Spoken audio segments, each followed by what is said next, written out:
Hello, everyone, and welcome to. This is actually game one in the series. Apparently, the games were posted up out of order or in a different order than I was expecting. So I believe this is game one in the series.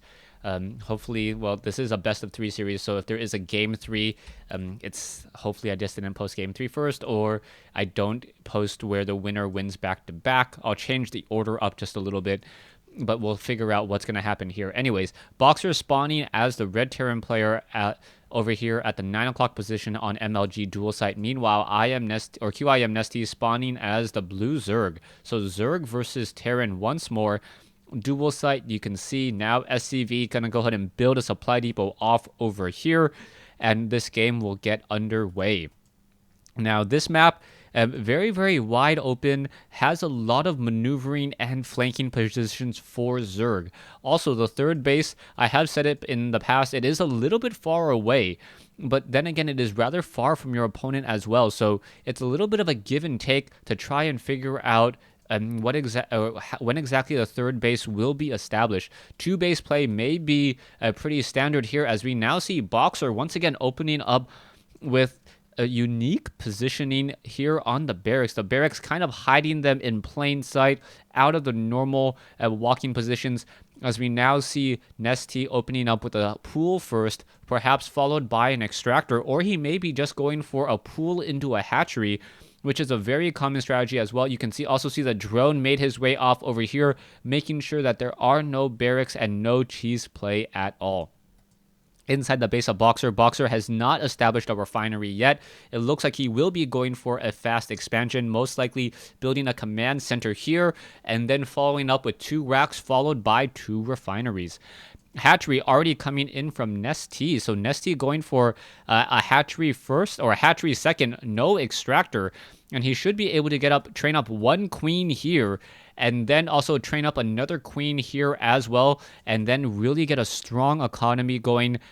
I don't think I've normally see this particular strategy open up, but it is a very, very strong economic opening that I think will really help MLG especially in the mid game. Here's that waterfall. Apparently the waterfall is not as loud. Maybe perhaps they toned it down, or I turned down my sound effects just a little bit, so it's not overly loud any longer. Anyways, SCV is still wandering around as the Zerglings are going to come in to chase down that SCV. The SCV should be able to get away. Going to take an occasional hit, a point of damage. There's going to be 2 Marines back over here to help finish it off.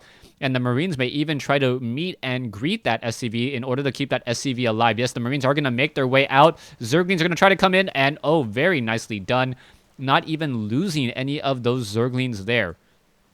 Zerglings just wandering around, perhaps 1 at each Xel'Naga tower. 1 Zergling also going to sit off over here, as well as the Marines are going to make their way forward and, oh, finish it off there.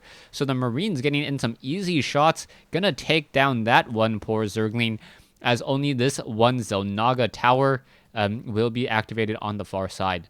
Now you can see Hatchery is training up a 2nd queen there. Meanwhile, only 1 queen in the main base. No gas yet, but MLG doing a very, very heavy saturation, and now going into double extractors on the main.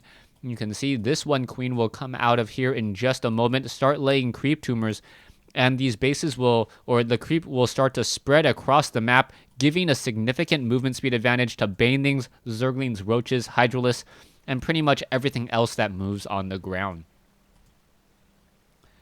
Front door does have a double barracks here, and this more resembles a front door from a pylon, a forge expansion here, where this entire front door is very difficult to break. Zerglings will have to beat their head up against here, while the Marines are able to shoot safely from far behind. There's also another barracks here, and with a tech lab here or another add-on here, I think the Zerglings actually wouldn't be able to run behind this. I'm not 100% sure. But I really like this build. I like the SimCity by Boxer. Boxer, knowing that he wants to expand quickly, decided to get all of this down here. And now Marines are going to be pushing off to the north in just a moment. Spine crawlers and Zerglings, more spawn larvae coming in, as we are now going into Hellions. Hellions, a very, very common build. a very, very common build at MLG Anaheim and in just a lot of other tournaments as well, but I haven't seen Boxer really use those Hellions very, very effectively yet. Normally, Blue Flame tech is not needed, as the Blue Flames are not going to be that effective, but he simply may add on a Tech Lab and try to go for that standard Marine tank play, and then perhaps go into Metavacs as well. We'll see what's going to be happening here, as the Zerglings do not yet know what's on this front door.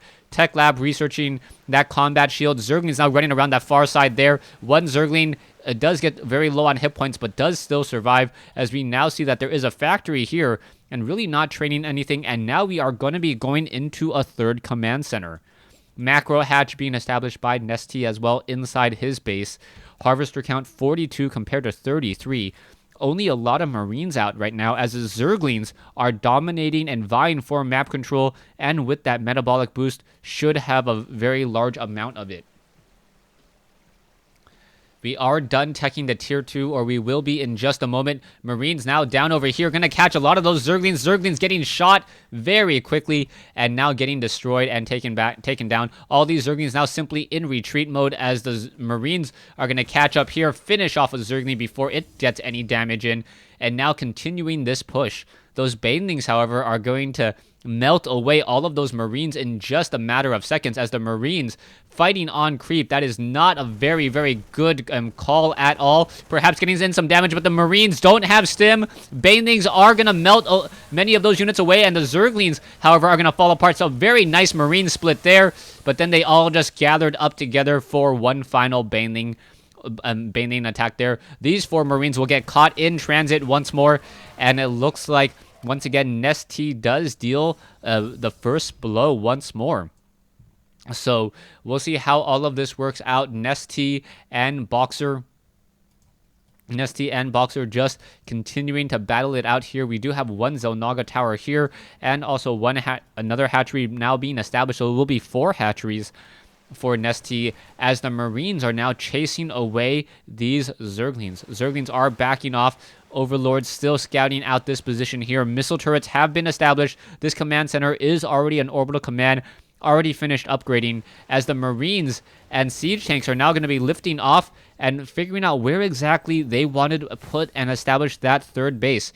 The siege tanks, medevacs, and Marines are going to be trying to lay down some pressure here on this hatchery. This hatchery, by the time the siege tank siege will be completed, as the SCVs may try to establish some missile turrets. There is an Overlord here as well. The Overlord is going to spot the Marines. The hatchery is not yet completed. Needs about another 15 seconds. My estimations were off. Siege tanks are in siege mode. And now you can see a creep tumor has been destroyed. A bunker now being laid down here. And if he can force a cancellation, that will be good news as well, as MLG would then be behind on bases. Back over here, you can see Mutalisk and Zerglings going to simply allow that base to fall, as MLG going to lose one hatchery with pretty much not dealing any damage. Back at home, there are Marines and tanks. The siege tank is not in siege mode. This is really bad news. The siege tanks do need to siege up, and here we go. In come the Zerglings. Mutalisk coming around the far side. Marines are... What is going on? Boxer has not seen this just quite yet, and the Banelings are simply going to be able to run in here,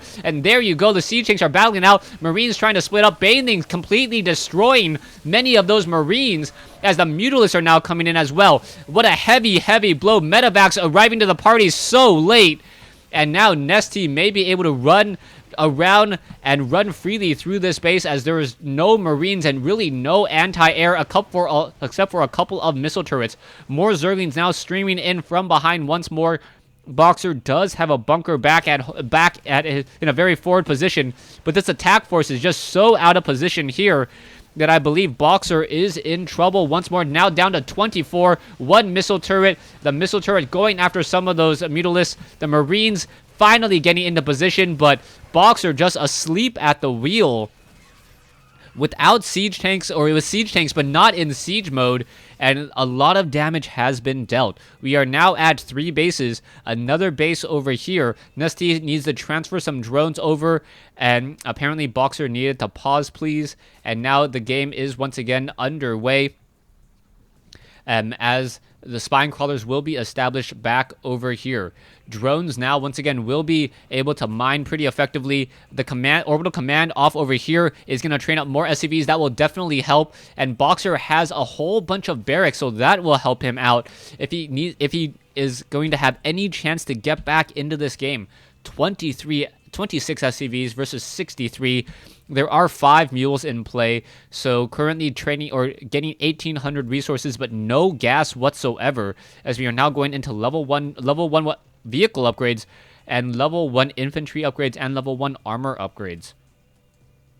Mutal is going to try to come in from that backside. There are simply too many Marines. There is also a medevac here as well. The Mutalists are not going to get any damage whatsoever. We are going into level 1 ground armor and level 1 air armor, as well as Marines are going to try to come in and stim, but this is going to be a very, very bad push here, going after some drones, getting some damage onto the spine crawlers there, and now doing a quick pickup, and now going to drop over here onto the high ground. The Mutalists are going to get there just in time, as the Marines are going to start to drop. No, the Marines have not dropped yet, and down goes that medevac. Boxer at 78, MLG at 142.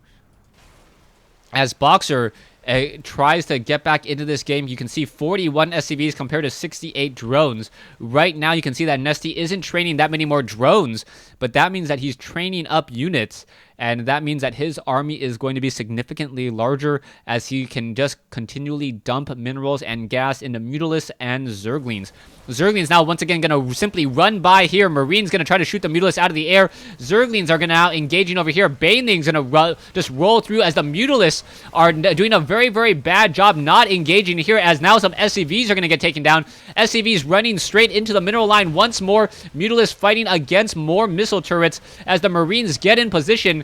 And this may be a little bit of a bad engagement if those Mutalisks actually get taken down. If those Mutalisks go down, MLG would have actually lost a lot more in that engagement, as there are still Zerglings off to the north, unchecked by Boxer. Mutalisks are going to come back in. The Banelings are just going to sit there and wait to attack at a better time. Engineering bays are going to get taken out as well. SCVs are going to come back over. More missile turrets are going to be established, as perhaps we're going to see a last-ditch effort and attack by Boxer. Now, Baneling simply running in over here. Level 2 weapons upgrade has been completed. Banelings are going to run straight in here, and no pickup by the medevac, as a siege tank may get taken down. And now we have another large group coming in from Boxer. So Boxer rolling out to the north once again. We'll see how all of this works out. This third base is in a bit of trouble, as well as MLG loses one spine crawler. A queen going to get taken down. This hatchery going to go down as well, and this may become a base race, as all the drones are now simply playing a game of hide-and-go-seek. One drone off over here does get destroyed, and now Mutalisks are going after a couple of this over here. There is a missile turret. The missile turret's not going to get repaired in time. It gets taken down, but now in comes a large engagement here. Siege tanks are in siege mode. Banelings completely detonating on top of this group, and Boxer, I believe, will be giving the GG here in just a moment. And there you go, there's the GG, and Boxer has lost this game as well, which makes me wonder, is this a best of 3 or a best of 5, as I still have one more game. And my apologies for not being able to cast these games in order. I thought I had just switched up game 1 and game 2, but stay tuned for the third game in this series, and we'll see whether or not MLG was able to take 3 straight games off the Emperor, or if Boxer had shaken things up and made this a true best of 3 series. Stay tuned for the third game.